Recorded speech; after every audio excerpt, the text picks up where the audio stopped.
It said that one person could change the world, but is there any truth to that? In my opinion, obviously so, but others disagree.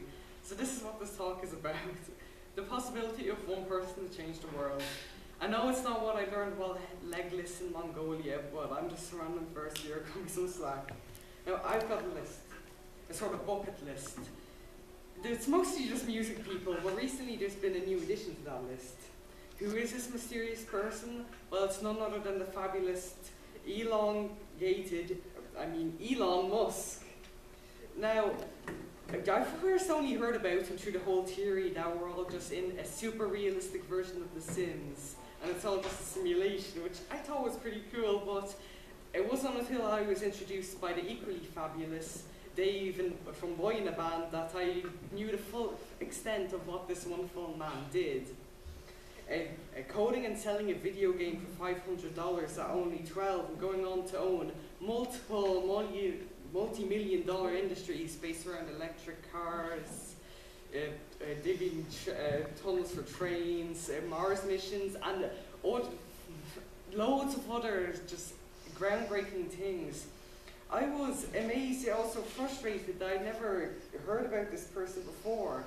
This one man, this South African / Canadian / American, double citizenship is weird, is doing things that people tell you day after day is impossible. But the thing is, your goal isn't impossible, it isn't unrealistic. When you can compare it to things people are doing every single day, then it's hard to call it unrealistic. Now, there are a lot of things school doesn't tell you. Big shock, I know, right? But I'm not cutting into the school system.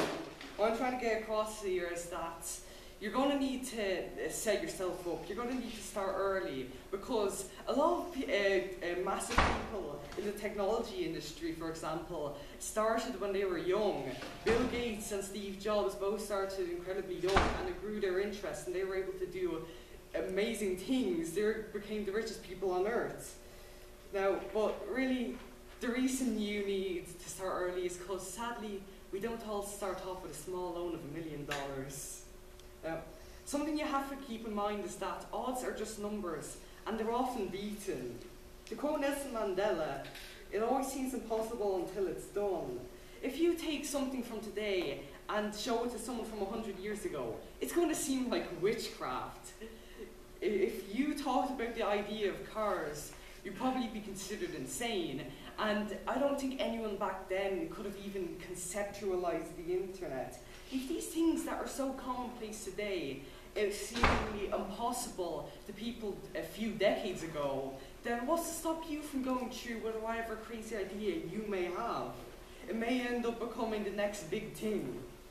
Now, a big part of the whole reason why I'm doing this talk is because the world is in desperate need of heroes. We're at a pretty bad spot as a species. We've got global warming, poverty, and war, all closing us in together like a sandwich from hell.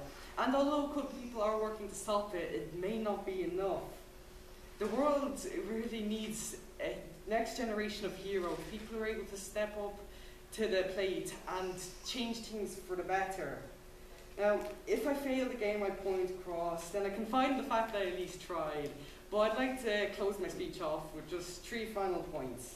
1, I'm surprised you listened to me of all people. I'm a stranger, you don't know me, what are you doing? Number 2, make your start today. The fact that you could have listened to me is insane. So start now, take everything I've said to heart and start trying today. Not tomorrow, because tomorrow seemingly always ends up the day after tomorrow, and the day after tomorrow, and the day after tomorrow. And finally, I'd like to end my talk off with a quote. Use the Force and win the Game of Thrones, Albus the Grey. But seriously, thank you all for listening. Bye.